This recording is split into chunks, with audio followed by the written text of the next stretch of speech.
కాబట్టి నిర్జీవ క్రియలను విడిచి మారు మనసు పొందుటయు దేవుని యందలి విశ్వాసమును బాప్తిస్మములను కూర్చిన బోధయు హస్త నిక్షేపమును మృతుల పునరుత్థానమును నిత్యమైన తీర్పును అనుకున్నది మరలా వెయ్యక అంటే ఆల్రెడీ అనుకున్నది ఉంది అన్నట్టు, రైట్. అదేవిధంగా క్రీస్తును కూర్చిన మూలోపదేశమును మాని సంపూర్ణులు అగుటకు సాగిపోదుము. సంపూర్ణులు అవడానికి సాగిపోవాలంట. ఎప్పుడు మన మూల పాఠాల్లోనే మేము ఉండకూడదంట. ఎదగకుండా మేము అక్కడనే స్ట్రక్ అయి మరొకరు కదా, అలానే మేము ఉండకుండా మా ఆత్మీయ జీవితంలో సాగిపోవాలంట. ఎప్పుడు కూడా విశ్వాసులుగానే ఉండకుండా శిష్యులుగా మారాలంట. ఆ విశ్వాసికి శిష్యులకు తేడా ఏంటంటే విశ్వాసులు చెప్తే చేస్తారు, అదే శిష్యులు గ్రహించి చేస్తారంట. ఒక్క మాట మేము చూద్దాం రండి. మోషేతో దేవుడు ఆ రోజు ఏం మాట్లాడాడో నిర్గమకాండము 14వ అధ్యాయం చూద్దాం. 15వ వచనం చూద్దాం రండి. 14వ అధ్యాయం 15వ వచనం.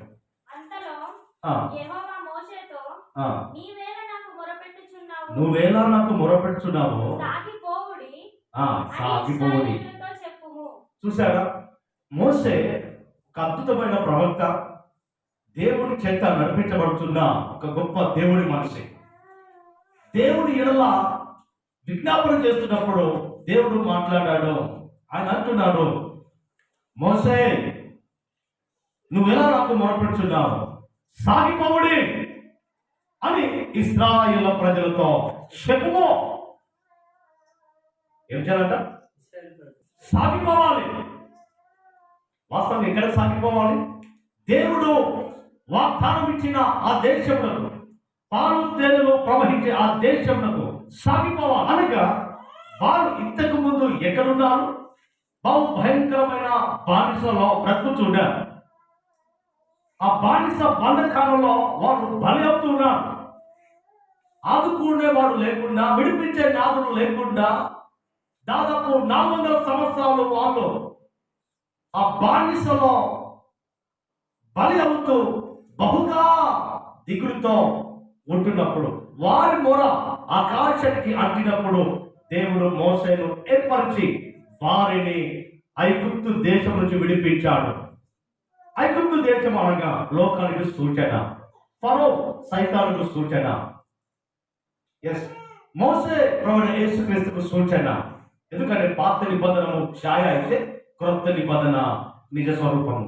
ఆ నిజ స్వరూపము క్రీస్తులో ఉంది. అంటున్నాడు, మీరు విడుదల కలిగి బంధించబడిన మీరు విడుదలయ్యారు కాబట్టి మీరు స్ట్రక్ అవడానికి వీల్లేదు. జాగ్రత్త గ్రహించండి. వాస్తవంగా దేవుడు పాలు తేనెలు ప్రవహించే దేశంలో వెళ్ళాలంటే 11 రోజులు మాత్రమే పడుతుంది. అంతేకాకుండా ఫిలిస్తీన్ల దేశం గుండా వెళ్ళాలి, కానీ వారిని ఆ విధంగా నడిపిస్తానా? సముద్రాల గుండా నడిపిస్తున్నాడు. 11 రోజుల్లో వెళ్ళవలసిన వాళ్ళు ఎందుకు అరణ్యంలో 40 సంవత్సరాలు తిరుగుతూ ఉన్నారు? విడిపించబడ్డ వారు ఎందుకు దేవుడు సాగిపో ఎందుకు ఆగిపోతున్నారు అని చెప్పేసి బలంగా చెప్తున్నారంటే వాళ్ళు ఆగిపోయి ఉంటారు. పంపించు మోసేను చూసి అంటున్నాడు, మోసే ఎందుకు ఎక్కడ తీసుకెళ్తున్నావు? ఈ సముద్రంలో, ఈ అరణ్యంలో మనం చంపడానికి తీసుకెళ్తున్నావా? మా జీవితాన్ని నాశనం చేయడానికి తీసుకొస్తున్నావా? మాకు అక్కడనే బాగుండేది, ఐగుప్తులోనే బాగుండేది, ఎందుకు తీసుకెళ్తున్నావు? ఎందుకు మమ్మల్ని ఇలా నడిపిస్తున్నావు అని మోసేపై అరుస్తున్నారు, మోసేపై నిందలు వేస్తున్నారు. ఎందుకు మమ్మల్ని నడిపిస్తున్నావు అని గేలి చేస్తున్నారు. అలా జ్ఞానం గ్రహించండి. అలా గేలి చేస్తూ మోసేను పై పై మాటలతో అంటున్నారు, బహుగా బెదిరిస్తున్నారు. ముందేమో ఎర్ర సముద్రం ఉంది, వెనుకేమో శత్రువు ఉన్నారు. స్ట్రక్ అయ్యారు వాళ్ళు, ఆగిపోయారు వాళ్ళు. ఎక్కడైతే ఆగిపోయారో ఎక్కడైతే స్ట్రక్ అయ్యారో వాళ్ళకు భయం మొదలైంది. భయం మొదలైందో వెనుక వెళ్దామంటే శత్రువులు వస్తున్నారు, ముందుకు వెళ్దామంటే సముద్రం ఉంది. ఎక్కడికి వెళ్ళలేకుండా ఎలా తప్పించుకోవాలో తెలియక గలిబిలి అయి వాళ్ళ సమస్యలను బట్టి కష్టాలను బట్టి వాళ్ళు దేవుని మీద సనగడం, ప్రవక్తల మీద సనగడం. ఏం చేస్తున్నాడు? అక్కడ అద్భుతాలు చేశాడు, బాగానే ఉంది. పగలు ఎండ దెబ్బ నుంచి రాత్రి వెలుగు నుంచి కాపాడుతున్న బాగానే ఉంది. ఆ వాళ్ళని నడిపించడానికి ఆ మేఘ స్తంభం గాను, రాత్రి ఏమో అగ్ని స్తంభం గాను వచ్చి దేవుడు వాళ్ళు నడిపిస్తుండగా వాళ్ళు ఆగిపోయినప్పుడు బహుగా వేదనతో మొరపెడుతున్నాడు. అప్పుడు దేవుడు చెప్పాడు, ఆగిపోయిన మీరు సాగిపోవుడి. సహోదరి సహోదరుడా వెచ్చండి.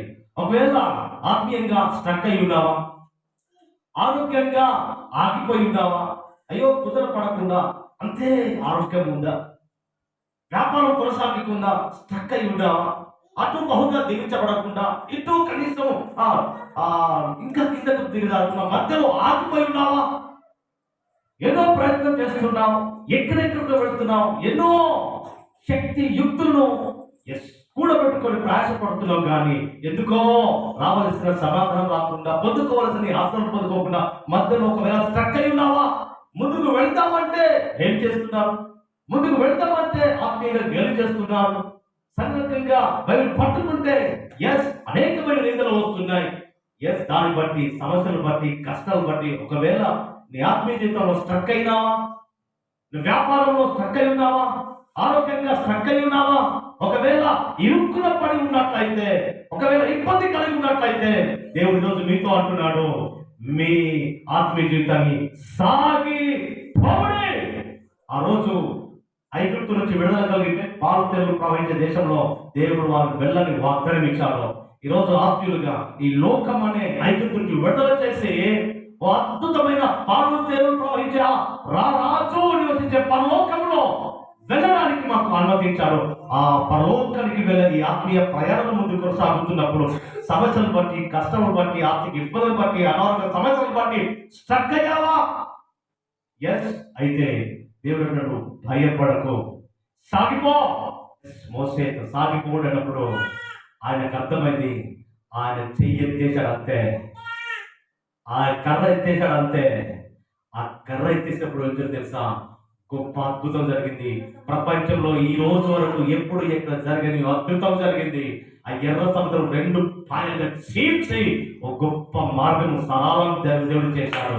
హల్లెలూయా, హల్లెలూయా. ఆ శక్తి మోసే కర్ర లేదు కానీ, ఆ శక్తి మోసే చేతులు లేదు కానీ, ఆ మోసే ఎక్కున్న దేవుని హస్తము ద్వారా సముద్రం లోపడింది. హల్లెలూయా. ఈరోజు సహోదరి సహోదరుడా, నువ్వు ప్రార్థన చేస్తే, నువ్వు ఆత్మీయంగా ముందుకు సాగితే ఖచ్చితంగా ఆ శక్తి మనకు లేకపోవచ్చు, ఆ ధైర్యం మనకు లేకపోవచ్చు, ఆ విశ్వాసం మనకు లేకపోవచ్చు, కానీ ఆ ప్రార్థన ద్వారా దేవుడు ముందుకు సాగమన్నాడు. ప్రార్థనలో ముందుకు సాగాలి. హల్లెలూయా. ముందుకు సాగినప్పుడు నువ్వు కలిగి ఉన్న ప్రతి ఇబ్బందులు, నేను ఇరుక్కుపెట్టిన ప్రతి సమస్యను దేవుడు సమాధానంగా మార్చబోతున్నాడు. నమ్మినట్టయితే చెప్పడం భయపడతాను. చాలా మంది అలా సాగిపోకుండా స్ట్రక్ అవుతుంటారు కదా. అనేక మంది ఇస్రాయేలు ప్రజలు పిట్టలు రావట్టుగా ఆగిపోయారు. కొంతకాలం మధ్యానికి వస్తూ వస్తూ ఆగిపోతున్నారు. ఆగిపోయిన పరిస్థితి మేము చూస్తాము, ఎంత బహు భయంకరమైనదో. వారు ఇంకా చీకట్లో పెడుతున్నారు. చీకట్లో ఉన్న వారికి వెలుగు విలువ తెలుస్తుందన్నారా? వారు చీకట్లో ఉన్నారు కాబట్టి వెలుగు విలువ తెలియాలంటే వెలుగులోనికి రావాలి. సో పాపంలో ఉన్నంత వరకు పరిశుద్ధత విలువ తెలియదు. ఆ పరిశుద్ధతలో రావాలి అని చెప్పేస్తే దేవుడు మాట్లాడుతున్నాడు, ఆగిపోవద్దు. మందిరమును వెళ్ళడం ఆగిపోవద్దు, పరిచర్య విషయంలో ఆగిపోవద్దు, ప్రార్థన విషయంలో ఆగిపోవద్దు. కానీ ఈరోజు చాలా మంది ఆగిపోతున్నారు. కారణం తెలుసా?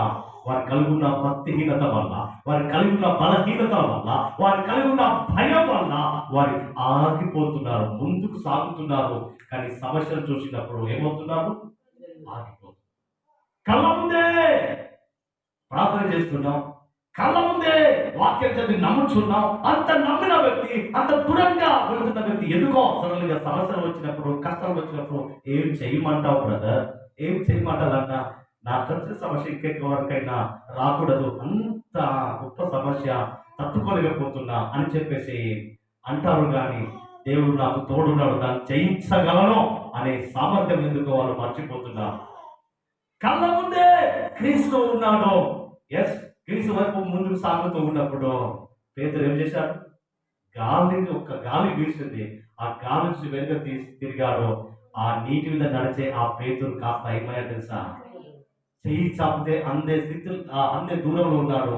కానీ వెనుకకి తిరిగినప్పుడు ఆయన మునిగిపోతున్నాడు. ప్రభా ప్లీజ్, మునిగిపోతున్నాను, రక్షించు, కాపాడు కాపాడు అని కేకలు వేస్తున్నాడు.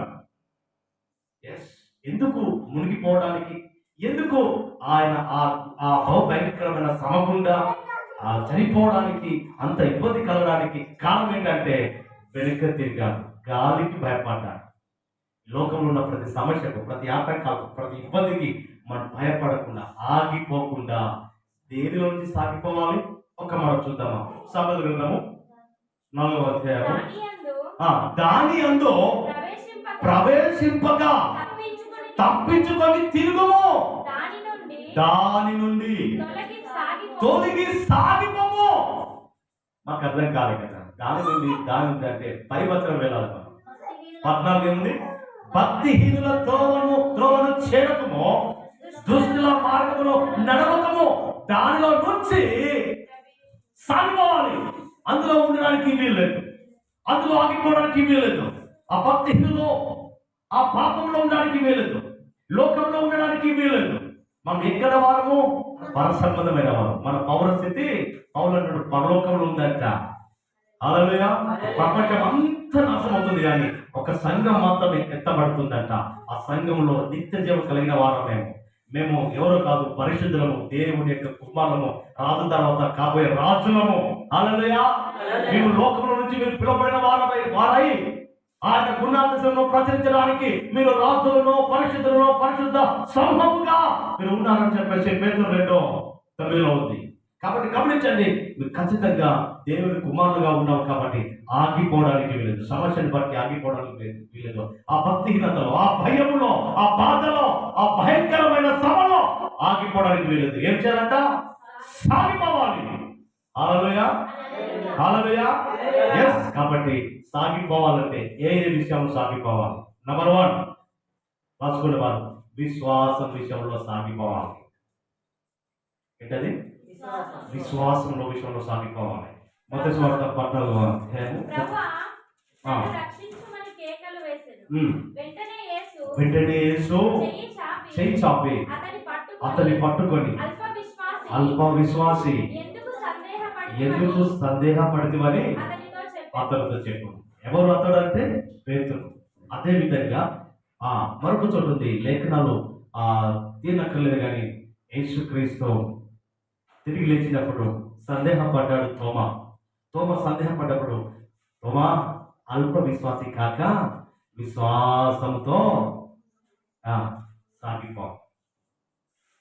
సందేహంతో ఉన్నా, అల్ప విశ్వాసంతో ఉన్నా ఆ తోమ కాస్త ఎప్పుడైతే దేవుడు దర్శించాడో ఆ తోమ మన భారతదేశం వరకు వచ్చాడు. హల్లెలూయా. ఆయన సాగిపోయాడు. అప్పుడు వరకు అల్ప విశ్వాసంతో ఉన్నా, అప్పుడు వరకు సందేహంతో ఉన్నా, అప్పుడు వరకు సమస్యతో ఉన్నా, అప్పుడు వరకు దేవుడికి వేరుగా ఉన్నా, శిష్యులు చెప్పిన మాత్రం నమ్మలా, శిష్యులు వారిని బోధించిన మాత్రం నమ్మలా. నేను ఖచ్చితంగా యేసుక్రీస్తు చేతుల్లో ఆ గాయంలో వేలు పెట్ట తప్ప నేను నమ్మా. ఈ సంవత్సరం 2025లో మీ విశ్వాసము అల్ప విశ్వాసము కాకుండా, అవిశ్వాసము కాకుండా మీరు తోమవలే విశ్వాసము కలిగి ముందుకు సాగాలి అని దేవుడు మీతో మాట్లాడుతున్నాడు. హల్లెలూయా. దేవుడికి దూరమై విశ్వాసం లేకుండా, ఆ విశ్వాస సంబంధమైన క్రియలు కనపరచకుండా, ఆ విశ్వాసం ఒకవేళ ఆగిపోయినట్లయితే, ఆ విశ్వాసం ఒకవేళ పని చేయకపోయినట్లయితే, ఆ విశ్వాసం నిన్ను బలపరచలేకపోయినట్లయితే, ఆ విశ్వాసం నిన్ను ఇంకా పెరిగించలేకపోయినట్లయితే, ఒకవేళ ఆరిపోయినట్లయితే, ఈరోజు దేవుడు అంటున్నాడు, నీ విశ్వాసంలో నువ్వు ముందుకు సాగిపో. నా విశ్వాసము పరిశీల కంటే, శాఖల కంటే అధికము కాని ఎడల పరలోకంలో మేము చేరమంట. దేవుడిని నమ్ముకున్నప్పుడు శారీరకంగా కష్టాలు వస్తాయి, కుటుంబ పరంగా కష్టాలు వస్తాయి, బంధువుల నుంచి కష్టాలు వస్తాయి, విశ్వాసానికి ఆటంకాలు అభ్యంతరాలు వస్తాయి. ఎస్, సమస్యల నుంచి, ఆర్థిక ఇబ్బందుల నుంచి, నలుగుల నుంచి సమస్యలు వచ్చినప్పుడు కూడా అబ్రహాము వలె విశ్వాసంతో ముందుకే వెళ్ళాలి. హల్లెలూయా. ఈరోజు ఒక మాట అందామా? విశ్వాసం కర్తయు దానిని కొనసాగించు. దేవుని వైపు చూస్తే నేను ముందుకు సాగుతా. ఒకసారి అంటారా? విశ్వాసం కర్త దానిని కొనసాగించు, ఆ ప్రభు అయితే మేము ముందుకే సాగుతాము. హల్లెలూయా. నంబర్ 2, ప్రార్థనలో కొనసాగించాము. విశ్వాసము ఉన్నప్పుడు ప్రార్థన జీవితం ఖచ్చితంగా ఉండవలసిందే.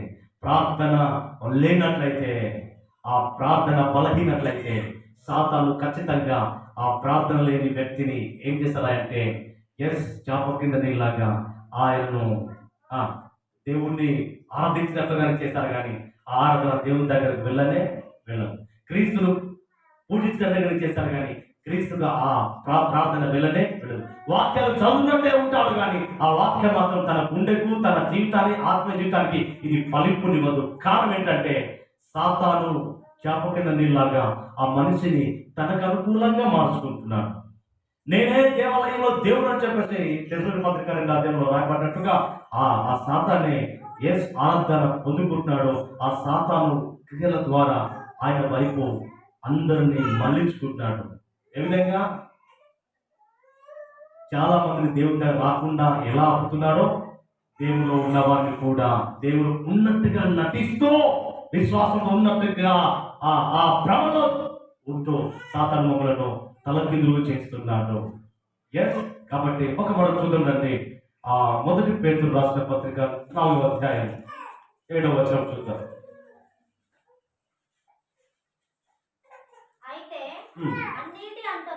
అన్నిటి అంతము సమీపమై ఉన్నది కాగా ఏ బుద్ధి కావాలంట? స్వస్థ బుద్ధి గలవారై ప్రార్థనలు చేయుటకు మెలకువగా ఉండుడి. యేసుక్రీస్తు భూమి మీద ఉన్నప్పుడు ఆయన రాత్రంతా కూడా ప్రార్థన చేసి, మార్క్స్ 1:35లో పెద్ద దగ్గర లేచి ఇంకా చీకటి ఉన్నప్పుడే అరణ్యంలో వెళ్ళి ఆయన ప్రార్థన చేసే ఆ వ్యక్తిగా మేము చూస్తున్నాం. ఆయన ప్రార్థన చేయడం ద్వారా ఈ లోకంలో ఉన్న ప్రతి పాపాన్ని జయించగలిగాడు. ప్రార్థన ఎంత ప్రాముఖ్యమో తెలుసా? ప్రార్థన ద్వారా ఎర్ర సముద్రము ఏమైంది? ఎరుకో గోడలు ఏమైంది? సింహాలయంలో ఏమైంది? చెరసాల ప్రార్థన అయింది. సైన్యం ద్వారా కాదు, యుద్ధం ద్వారా కాదు, జస్ట్ ఓన్లీ ప్రార్థన. ప్రార్థన చేయడం అంత గొప్ప కార్యాలు చేశారు. ఈరోజు మా ప్రార్థనకు ఎందుకని మీరు విశ్వాసంతో ప్రార్థించలేకపోతున్నారు? ఎందుకని ప్రార్థనలో స్ట్రక్ అవుతున్నారు? ప్రార్థన అంటే రాలేకపోతున్నారు. ప్రార్థన అంటే పనులు అంటున్నారు. ప్రార్థన అంటే ఉపవాస ప్రార్థన రాలేకపోతున్నారు. ప్రార్థన ఎంత గొప్ప బలమైనది, దానికి తాను ఇవ్వలేకపోతున్నారు. ఆ ప్రార్థన వల్ల మోసే గొప్ప గొప్ప కార్యాలు చేస్తే, ప్రార్థన వల్ల చనిపోయిన లాజరును ఒక్క మాట ద్వారా బ్రతికిస్తే, ప్రార్థనకు అసాధ్యమైనది ఈ లోకంలో ఏది కూడా లేదు. ఇక్కడ ప్రార్థన చేస్తే పరలోకంలో ఉన్న దేవుని దగ్గర ఉన్న గంట మోగుతుందంట. ఒక భక్తులు సవిస్తాడు, ఆ ప్రార్థన గంట మోగుతుంది. నా బిడ్డ ఎవరో ప్రార్థన చేస్తున్నాడు చెప్పేసి చూస్తే ఖచ్చితంగా సమాధానానికి ఆయన నువ్వు మోకరిస్తే ఆయన చెవులు వస్తాడంట. కాబట్టి సాధుగా ప్రార్థన ఎంత గొప్ప శక్తి తెలుసా? నీ సమస్యను సమాధానంగా మార్చేది ఒకే ఒకటి ప్రార్థన. భార్య భర్తల మధ్య సమాధానంగా ఐక్యత కలిగి, నెమ్మది కలిగి, లోకాన్ని జయిస్తూ ప్రభు వైపు ముందుకు సాగాలంటే దానికి ప్రార్థన. అడ్డు వస్తున్న, అటకపరుస్తున్న, అభ్యర్థపరుస్తున్న సైతానిక శోధన వెళ్ళాలి అంటే ప్రార్థన. కలిగి ఉన్న రోగము, కలిగి ఉన్న సమస్య, కలిగి ఉన్న ఆర్థిక ఇబ్బంది చనిపోవాలంటే ప్రార్థన. ఇదంతా మేము బైబిల్లో చూస్తుంటాం. ప్రార్థన ద్వారా విడుదల జరుగుతుంది. ప్రార్థించగా దేవుడు ఆకాశం తెరచి మన్నాను కురిపించినట్లుగా మేము చూస్తాం. మన్నాను కురిపించారు. మా వారికి ఎప్పుడు ఏం కావాలో వాళ్ళు ప్రార్థించినప్పుడు దేవుడు వారికి ఇచ్చాడంట. హల్లెలూయా. మనం ప్రార్థించక మునిపే దేవుడికి తెలుస్తుందా లేదంట.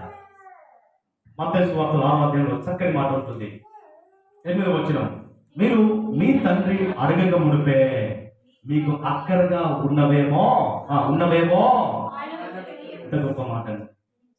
మీరు ప్రార్థన చేయక మునిపే మీ సమస్యలు, నీ ఆటంకాలు, నీ అభ్యంతరాలు, నీ రోగాలు, నీ కష్టాలు వచ్చి దేవుని దగ్గర వచ్చి మొర పెట్టక మునిపే, ఆయనకు ముందే నీకేం అవసరము, నీకు స్వస్థత అవసరమా, నీకు ఆహారం అవసరమా, నీకు ఆరోగ్యం అవసరమా, నీకు ఆశ్రదం అవసరమా, ఏం అవసరమో ఆయనకు ముందే తెలుస్తుందంట. అలా తెలిసి మన ప్రార్థన, క్రీస్తు యొక్క మహిమలో మా ప్రార్థన అవసరాన్ని కూడా దేవుడు తీరుస్తాడంట. హల్లెలూయా, హల్లెలూయా. కాబట్టి చాలా గ్రహించండి, ప్రార్థన ద్వారానే శత్రుకు మెషకు అభ్యర్థులు అగ్నిని జయించారు. వాళ్ళు లోకానికి తావిచ్చారా? నో, వారు దేవునికి తావిచ్చారు. కనిపించే విగ్రహానికి తావిచ్చారా? నో, దేవునికి తావిచ్చారు. కానీ ఈరోజు కంటికి కనిపించే వాటికి దేవుని కంటే అధికంగా ప్రేమిస్తున్నాం. సహోదరుడా, దేవుని కంటే అధిక ప్రాధాన్యత నీ కుమారుకి ఇచ్చిన, భర్తకి ఇచ్చిన, భార్యకి ఇచ్చిన, దేవుని కంటే అధికంగా ప్రేమించిన అది దేవుని దృష్టిలో విగ్రహారాధనే. కాబట్టి మనం మొదటి స్థానం దేవునికి ఇచ్చినట్లయితే నీకున్న ప్రతి సమస్యను దేవుడు తీసేస్తాడు. నువ్వు కలిగిన ప్రతి ఆటంకాలు దేవుడు తీసేస్తాడు. ఆయనకు అసాధ్యమైనది ఈ భూమి మీద ఏమైనా ఉందా అని ఆయన అడుగుతున్నాడు. ఉందంటారా? లేదని అంటాం. కానీ సమస్య వచ్చినప్పుడు ఏమో అంటాం కదా. కాబట్టి అలాంటి అల్ప విశ్వాసం ఉండకుండా తోమా ఇక్కడైనా విశ్వసించి సాగిపో. ఇక నుంచి అయినా విశ్వాసము నిలకడగా ఉండు, ఇక నుంచి అయినా ధైర్యంగా ఉండు, నా కొరకు సాక్షిగా జీవించో, సాగిపో అని అన్నప్పుడు తోమ కంకణం కట్టుకున్నాడు. ఆయన ప్రాణాన్ని పణంగా పెట్టైనా ప్రభు యొక్క ప్రేమను బ్రతికించాడు. హల్లెలూయా. సువార్తను బ్రతికించాడు. హల్లెలూయా. ఆయన ఇచ్చిన బాధ్యత, ఆయన ఇచ్చిన పిలుపు ఆయన నిరూపించుకున్నాడు. అది విశ్వాసం, అది ప్రార్థనలో ఉన్న పవర్. మేము కూడా తోమలాగా పిలువబడ్డాం. లోకం నుంచి పిలువబడ్డాం, పాపం నుంచి పిలువబడ్డాం, శాపం యొక్క కట్టకడాల నుంచి పిలువబడ్డాం. విడుదల కలిగిన మనము సాక్షులుగా జీవించాలి. ఆ ప్రార్థనలో పవర్ ఉండాలి అంటే దేవుణ్ణి గొప్పగా హత్తుకొని ఉండాలి, ఆయనతో సహవాసం చేయాలి. అలా చేస్తున్నట్లయితే ఖచ్చితంగా దేవుడు గొప్ప కార్యం చేస్తాడు. అందులో సందేహము లేదు. పరిచయ విషయంలో కొనసాగించాలి. ఫిలిప్పీ పత్రిక 2:21 అంటున్నాడు, అందరూ వారి వారి యొక్క పనులకు ఎగబడుతున్నారు, వారి వారి పనులకు విశ్రాంతి లేకుండా చేస్తున్నారు. కానీ నా పని ఎవ్వరు కూడా పట్టించుకోవట్లా. చదువు మాట, యేసుక్రీస్తు కార్యములను చూస్తలేదు. ఏంటిది యేసుక్రీస్తు కార్యం? యోహాను సువార్తలో ఆయన అంటున్నాడు, అయ్యా మీరేమైనా తింటారా అంటే నేను తినడానికి నాకు అంటూ ఉంది. దేవుడు నాకు ఇచ్చిన ఈ యొక్క పని తుద ముట్టించుటయే నాకు ఆహారమై ఉన్నది అని అంటారు. ఎంత గొప్ప మాట! ఆయన చిత్తాన్ని నెరవేర్చడమే ఆయన ఆ పరిచర్య తుద ముట్టించుటయే నాకు ఆహారమై ఉంది. ఎంత గొప్ప మాట! ఈరోజు సహోదరుడా, అదే పరిచర్యలో బాధపడాలి. దేవుడు నిన్ను పిలిచిందే తెలుసా? యాజకులుగా ఎందుకు చేశారు? ఆయన గుణాతిశయమును ప్రచురించడానికి మీరు లోకంలో నుంచి పిలువబడ్డారు అని స్పష్టంగా అక్కడ దేవుడు మీతో మాట్లాడుతున్నాడు. 1 పేతురు 2:9. కాబట్టి సహోదరుడా, జాగ్రత్తగా గ్రహించండి. ఆయనట విడిచిపెట్టని భాగ్యమును,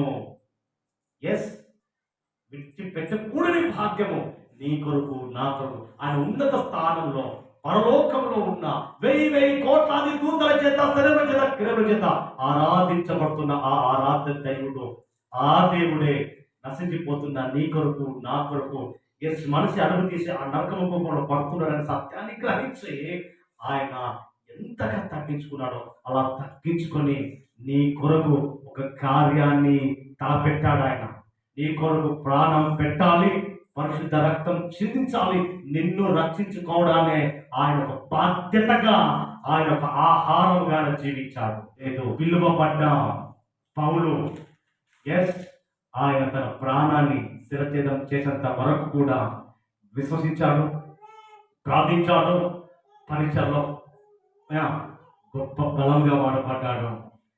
ప్రాణం అప్పగించేంత వరకు ఆయన ధైర్యంగా నిలిచాడు. హల్లెలూయా. ఆయన మాట అన్నట్టుగానే బ్రతుకుట క్రీస్తే, చావైతే ఎన్నోసార్లు అంటారు కదా. అదే మన భయం వచ్చినప్పుడు ఎవరు బ్రతికిస్తారు, అయ్యో ఈ సమస్యను ఎవరు కాపాడతారు అని చెప్పేసి మేము దూరంగా వెళ్తాం కదా. కానీ పౌలు విశ్వాసం అలాంటి విశ్వాసం కాదు, స్టక్ అయ్యే విశ్వాసం కాదు. ఈ భూసంబంధమైన వాటి వస్తువాహనాలు బట్టి కావచ్చు, భూసంబంధమైన ఆస్తి పాస్తుల విషయంలో కావచ్చు, ఎస్, ఆరోగ్య శరీర విషయంలో కావచ్చు, ఎస్, కనిపించే వాటి అన్నిటికంటే పౌలు యొక్క విశ్వాసము గొప్ప విశ్వాసము, క్రీస్తును వెంబడించే విశ్వాసము, క్రీస్తు యందు బలంగా ఉన్న ప్రార్థన పరుడు ఆయన. కాబట్టి ఆయన పరీక్షలో కూడా గొప్పగా దీపిగా నిలబడ్డాడు. ఎస్, ఆయన ఎన్ని దెబ్బలు తిన్నా, ఒకసారి రుస్తాలు అయితే చచ్చిపోయాడు వీడు అని చెప్పేసి ఈడ్చి పడేశాడు. ఈడ్చి చెత్త కుప్పలో పడేస్తే మళ్ళా లేచి వచ్చేసి మళ్ళా అక్కడే వాక్యం పడిస్తారు. చూసేవాళ్ళు ఆశ్చర్యపోయాడు, ఇదేంటి విచిత్రం, చచ్చిపోయాడన్నాడుగా, ఏమైంది మళ్ళా ప్రకటిస్తున్నాడుగా. ఎంత అండి చూడండి, ఒకసారి ఆ దృశ్యాన్ని ఒకసారి ఆలోచించండి, ఒకసారి ఆ ఇమేజ్ని జ్ఞాపకం చేసుకోండి. ఆయనకు ఎందుకు అంత కష్టం, ఎవరి కొరకు చేస్తున్నాడు, వారి కుటుంబం కొరక, ఎవరి కొరకు అంత దెబ్బలు, ఎవరి కొరకు అంత సహిస్తున్నాడు, భరిస్తున్నాడు. ఎందుకు తెలుసా, ఈ లోక సంబంధం కాదు. ఆయన ప్రేమ ఎక్కడ స్టక్ అవుతుందో, ఆయన సువార్త ఎక్కడ స్టక్ అవుతుందో నాకు అప్పగించాడు. నేను ఆగిపోవడానికి వీలేదు. నేను ప్రార్థన విషయంలో, విశ్వాసం విషయంలో, పరిచయ విషయంలో, ప్రార్థన విషయంలో ఆగిపోవడానికి వీలేదు. బ్రతికించే బాధ్యత నాది, దేవుడు నాకు ఇచ్చాడు అని చెప్పేసి తన తలను చిరసనం చేయడానికి సిద్ధపడాడు. కానీ ఎప్పుడు కూడా లొంగిపోలా, వంగిపోలేదండి. అలాంటి విశ్వాసంతో సాగిపోతున్నాడు ఈరోజు దేవుడు మీతో. హల్లెలూయా. క్రీస్తు యొక్క ఆ స్వరూపాన్ని కలిగి ఉన్న నీవు ఒక గొప్ప తీర్మానంతో, గొప్ప విశ్వాసంతో ఈ 2020లో మనం ముందుకు సాగాలి. హల్లెలూయా. అబ్రహాము ముందుకు సాగాడు, దీవించబడ్డాడు. పౌలు ముందుకు సాగాడు, అనేక మంది దీవెనకరంగా ఉన్నారు. ఎస్, పత్రికలను రాయగలిగాడు. హల్లెలూయా, హల్లెలూయా. ఎస్, అదే విధంగా సమరస్త్రీ అద్భుతంగా రక్షించబడింది, వెలిగించబడింది, ముందుకు కొనసాగింది. అనేక మందికి ఆశ్చర్యకరంగా దేవుడు దీవించాడు. దేవుడు అంటాడు, సహోదరుడా, ఎక్కడ స్టక్ అయ్యావో, ఎక్కడ బాధల్లో, శోధనలో, రోగంలో, భారంలో, ఆర్థికంగా ఎస్ ఇబ్బందిలో ఒకవేళ స్టక్ అయింది ఉండవచ్చు, ఒకవేళ మినుపిల్ల కని వెళ్ళవచ్చు. కానీ అలా కాదు, ఇక నుంచి మీరు సాగిపోవాలి. హల్లెలూయా. ఆయన మార్గం తెరవబోతున్నాడు. హల్లెలూయా. సాగిపోండి, బలము పొందుకొని, ధైర్యం తెచ్చుకొని నీ పని నువ్వు పూనుకొనుము. భయపడమాకు, తెలియమాకు, నీ దేవుడైన యెహోవా నీకు తోడై ఉన్నాడు. సంవత్సరాలు మొదలుకొని సంవత్సరం అంత వరకు ఆయన కనుదృష్టి ఎస్ దాని మీద ఉంది, మీ మీద ఉంది.